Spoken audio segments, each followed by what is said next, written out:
arrested for taking photos in the Jester's showers. Governor Abbott bans diversity, equity, inclusion-based hiring in state departments. And the U.S. shoots down a fourth object over Lake Huron. You're watching Texas News Primetime. News made for Longhorns. Good evening. Good evening and welcome to... Oh, I didn't see the TV. Good evening and welcome to Texas News Primetime for Monday, February 13th. I am Julia Mia. And I'm Kevin Bosker. Thank you for joining us tonight. For Primetime on Campus, a University of Texas professor has filed a lawsuit against 3 officials in the Macomb School of Business. Richard Lowry is accusing the officials of violating his First Amendment rights regarding his criticism of the university.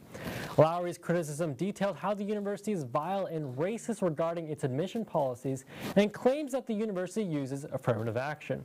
Following that criticism, Lowry says that 3 officials pressured him to censor what he had to say.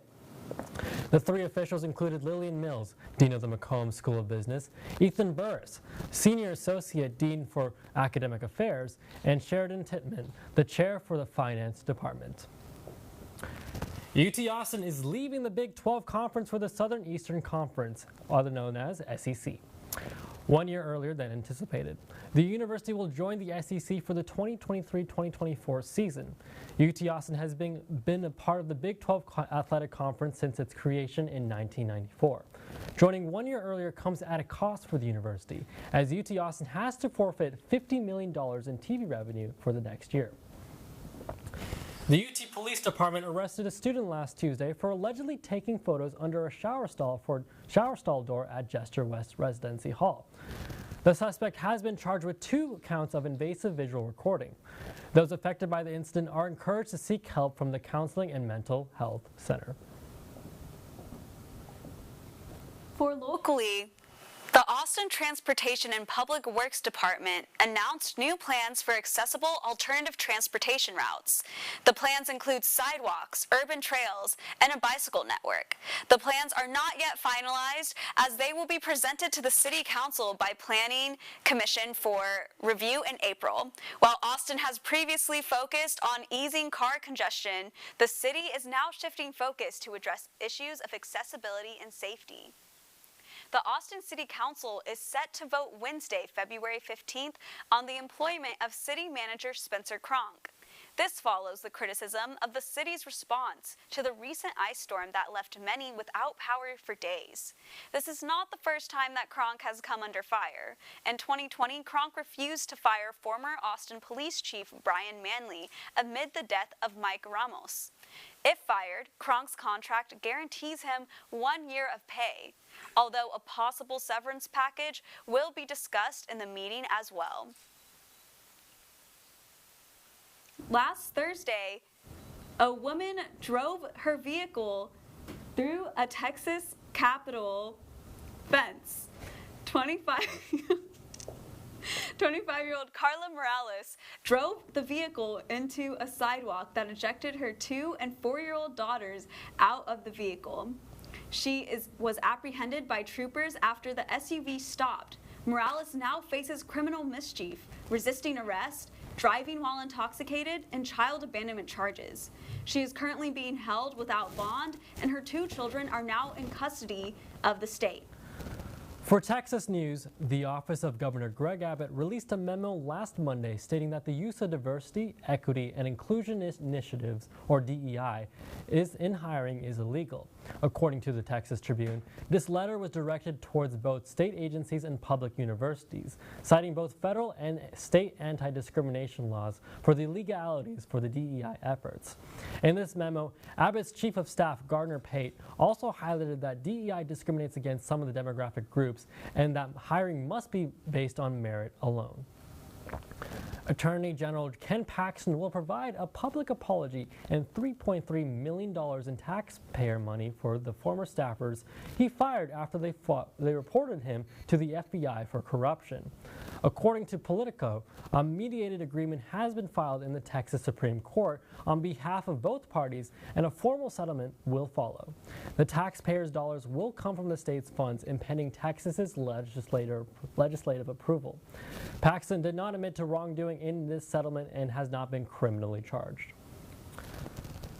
A bill filed in the Texas legislature could legalize marijuana. House Bill 1937 was filled by the Texas State Representative Jesse Gonzalez. If passed, this bill would allow local governments to decide on legalizing recreational marijuana use for adults over 21. A tax of 10% will be imposed on sales that would go towards cannabis regulation as well as control for school funding. A similar bill proposed by Gonzalez failed to go up for vote back in 2021. For PrimeTime Nation, a total of 3 objects have been shot down in U.S. airspace and 1 more in Canadian airspace over the course of the past week. The first object, shot down in South Carolina, was confirmed to be a surveillance balloon of Chinese origin.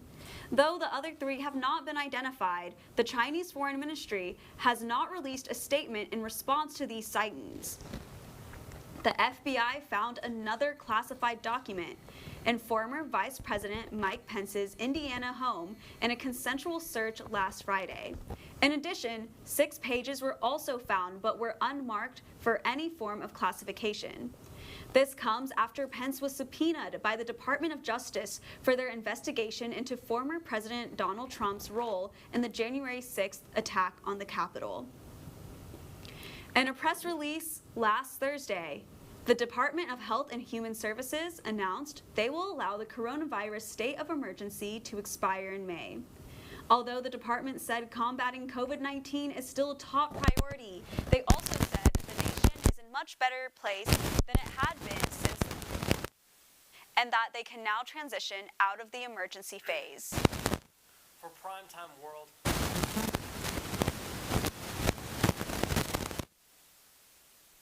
responsible for Some of the building collapses caused by the devastating earthquake that happened last week.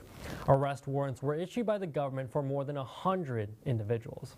As rescue efforts continue, the death count has now risen to 36,000. According to Ukrainian data, 824 Russian soldiers are dying per day in February. This is the highest death count since the first week of the war. Ukraine's outgoing defense minister, Oleksiy Reznikov, said that the country is anticipating a new Russian offensive around February 24th, which is the 1-year anniversary of Russia's invasion into Ukraine. According to the UK-based Syrian Observation for Human Rights, at least 11 people have died after being attacked by the Islamic State militants in central Syria. The militants attacked a group of people, 75 people, who were picking mushrooms near Palmyra. Syria's state news agency reported a lower death toll of 4 people. Coming up, Joseph Sweeney will bring us up to date in the world of business, and Rue Moody will tell us what's going on in STEM news.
I'm Julia Mia at TSTV headquarters, and you're watching Texas News Primetime.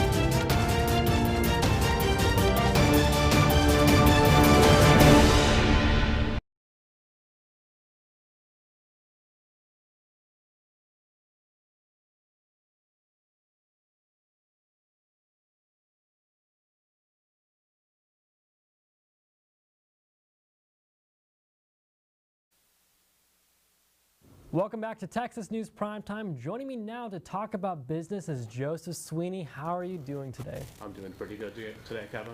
All right, well, tell me what's happening in business. Take it away. All right.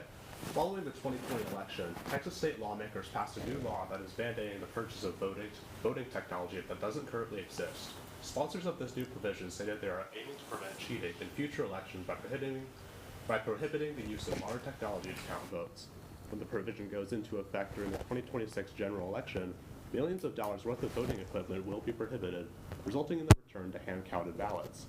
Ryan Macias, an election security and technology expert, stated, quote, "You may be able to conduct an election, but it would not be secure, and it would not be timely with how complicated U.S. elections already are." The Teacher Retirement System of Texas, TRS, has divested funds from 10 financial firms that were allegedly boycotting oil and gas industries. In 2021, Texas lawmakers prohibited state funds from companies that divest in the crude energy suppliers. Because firms in recent years have become more invested in their environment, Texas lawmakers likely saw these changes as an attack on big oil and gas industries. One of these firms being the TRS.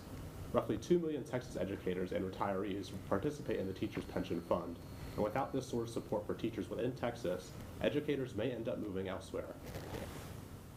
World food prices fell in January for a 10th consecutive month following the Russian invasion of Ukraine. Despite this, dozens of countries are still experiencing increases in food inflation, leading to a rise in food insecurity and undernourishment. The UN World Food Program is calling for countries to avoid policies such as export restrictions and to support trade between countries in order to improve the availability of food and fertilizer for farmers. Interesting points to bring up. We shall see how this impacts supply chain across the world. And I certainly hope that the price of eggs go down because, well, I'm like legit going broke. Anyways, thank you, Joseph, for coming on. Joining us on the set now for STEM News is Rue Moody. What's going on in STEM? Thank you, Kevin. Glad to be here. Australia's Therapeutic Goods Administration has approved the use of psilocybin, the active ingredient in magic mushrooms, and MDMA for medical purposes. This marks a significant shift in the country's approach to these drugs, which were previously classified as illegal substances. The approval is based on evidence that psilocybin and MDMA can be effective in treating mental health conditions, including depression and post-traumatic stress disorder. The last remaining drug to treat gonorrhea, a sexually transmitted disease, is starting to fail. According to a press release from the Massachusetts Department of Public Health, the drug called azithromycin is losing its effectiveness as the bacteria that causes gonorrhea becomes resistant. The development of drug-resistant strains of the bacteria is a growing concern, as it could lead to an increase in untreatable cases of gonorrhea. The study highlights the need for continued research into new treatments for this STD disease. A study led by Yale Systems immunologist Joe Sun has found that men who have COVID-19 have a stronger immune system to flu vaccines than women.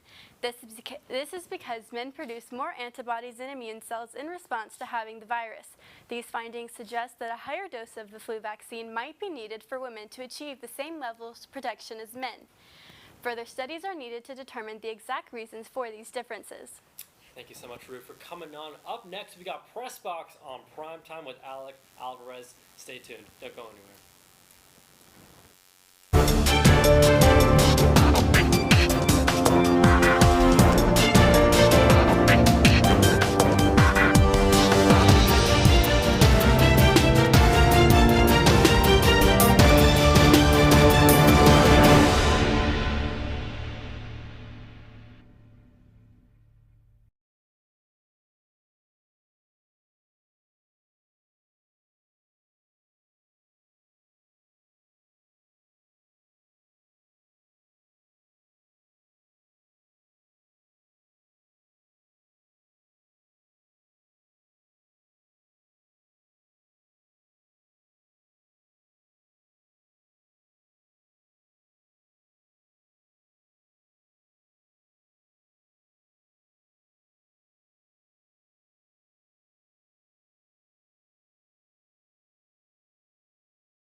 I'm Madeline Lambert here at TSTV News headquarters, and you're watching Texas News Primetime.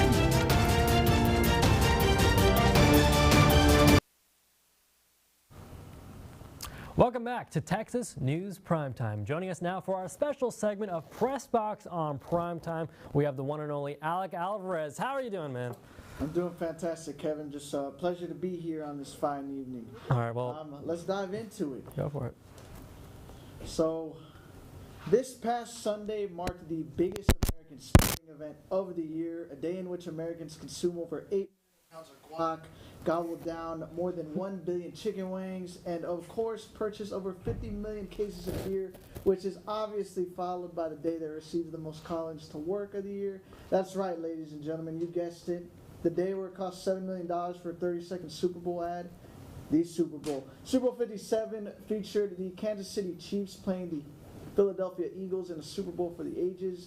After a back-and-forth game that had the Eagles up early, leading by as much as 10 at halftime, reigning NFL MVP and now also reigning Super Bowl MVP Pat Mahomes patted the Eagles on the back and told them better luck next time en route to his second Super Bowl victory in the past 4 seasons. After the Eagles tied the game with a touchdown and gutsy 2-point conversion, the Chiefs marched down the field to hit a field goal in the closing seconds to win 38-35. Jalen Hurts, runner-up in MVP voting to Pat Mahomes, performed admirably, tying a Super Bowl record with 3 rushing touchdowns, 27 for 34 in the air for 304 yards and another passing TD. Hurts also broke former Titans QB Steve McNair's 23-year-old record for most rushing yards by a quarterback in the big game. Despite many doubters, he solidified himself as one of the game's best players of today. In other news, NBA All-Star Weekend kicks off this coming Thursday in Salt Lake City, Utah, where athletes, celebs, fans, all the like will congregate in the beautiful mountains of Utah, who's hosting the game for the first time since '93. While the reason for the weekend may be hoops, a large focus of the weekend will be on all things off the hardwood, with artists performing in town such as Travis Scott, Don Toliver, Pitbull, G-Eazy, you name it.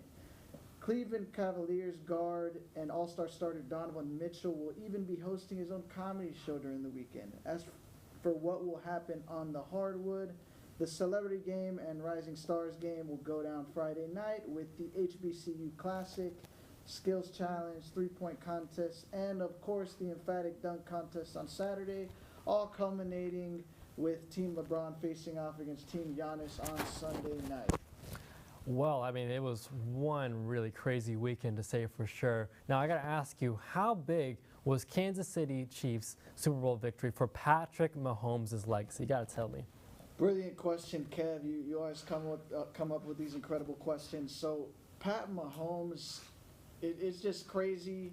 He's been a starter for 5 years in the league, and in those 5 years, he's won MVP twice, won Super Bowl MVP twice, gone to the Super Bowl 3 times, and lost in the conference championship in overtime twice. So, you know, the bare minimum he's done in each season in his young career is what, you know, other quarterbacks like, you know, my Cowboys, Dak Prescott quarterback, that's what they strive to do in their whole career. He's done that bare minimum in each of his first 5 years. You can already put him on the, you know, Mount Rushmore of quarterbacks, up there with Joe Montana and Tom Brady, and I'm sure when it's all said and done, he'll be at the top of it all, no doubt.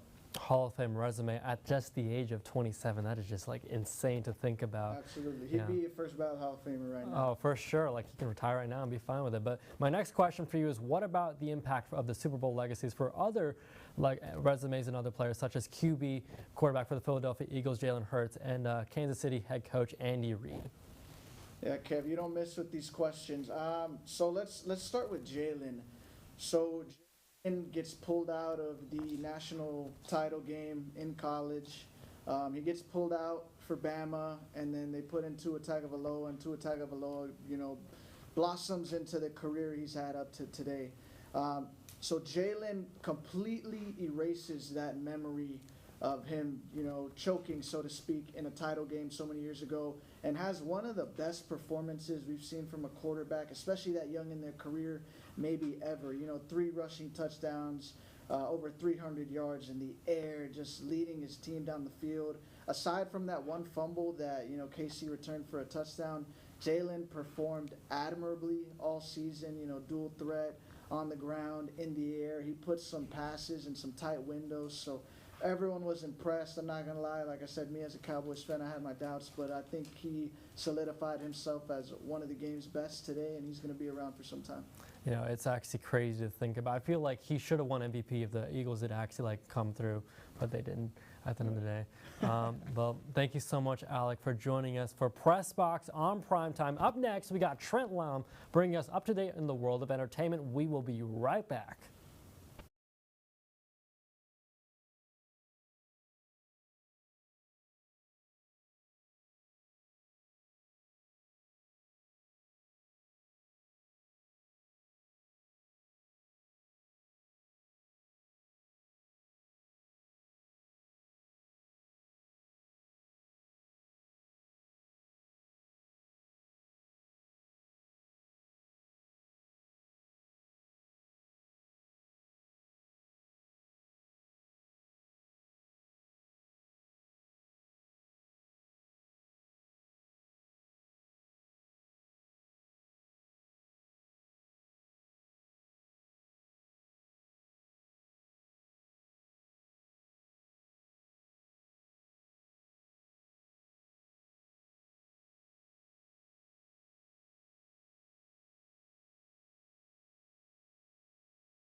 I'm Hope Vanderberg here at TSTV News headquarters, and you're watching Texas News Primetime.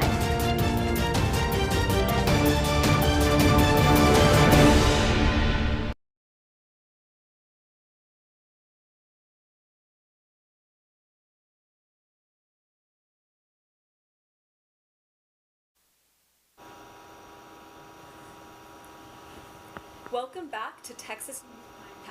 Joining us for entertainment news, we have Trent Lam. How are you doing, Trent? Oh, I'm doing fantastic. I just got to watch my big game yesterday, that amazing halftime performance.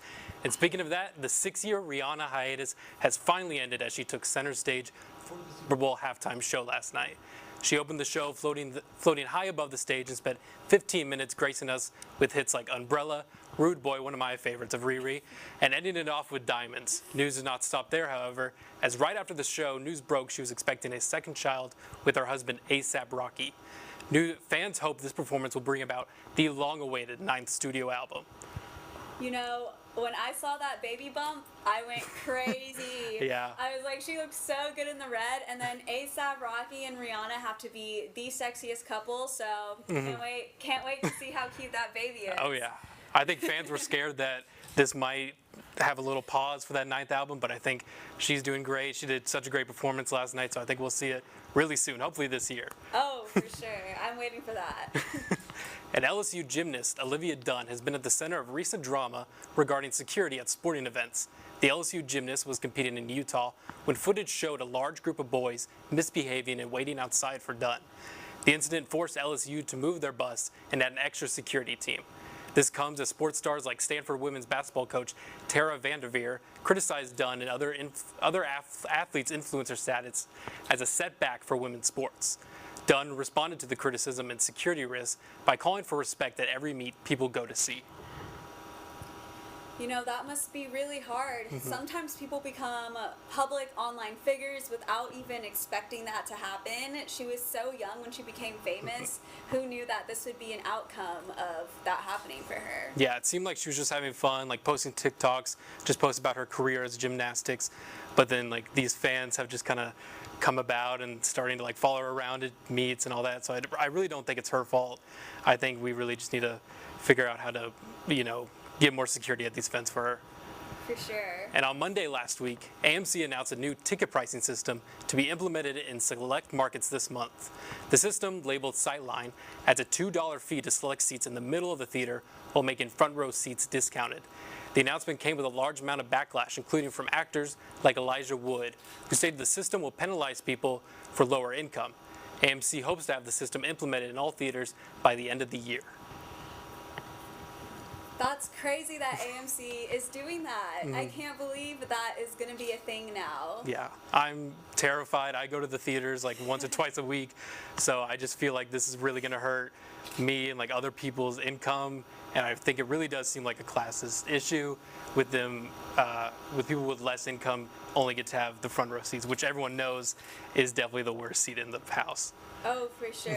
I can't believe kids aren't going to be able to just have normal birthday parties at the movie theater anymore and things like that. So definitely interesting to see where that goes. Well, thanks, Trent, for coming on. And as always, you can follow Texas News Primetime and TSTV News on social media just by searching. Also, take us with you on the go by subscribing to our podcast available on Spotify, Apple Podcasts, and Google Podcasts. From all of us at TSTV, thank you for starting your week with us this evening. Now go out and change your world.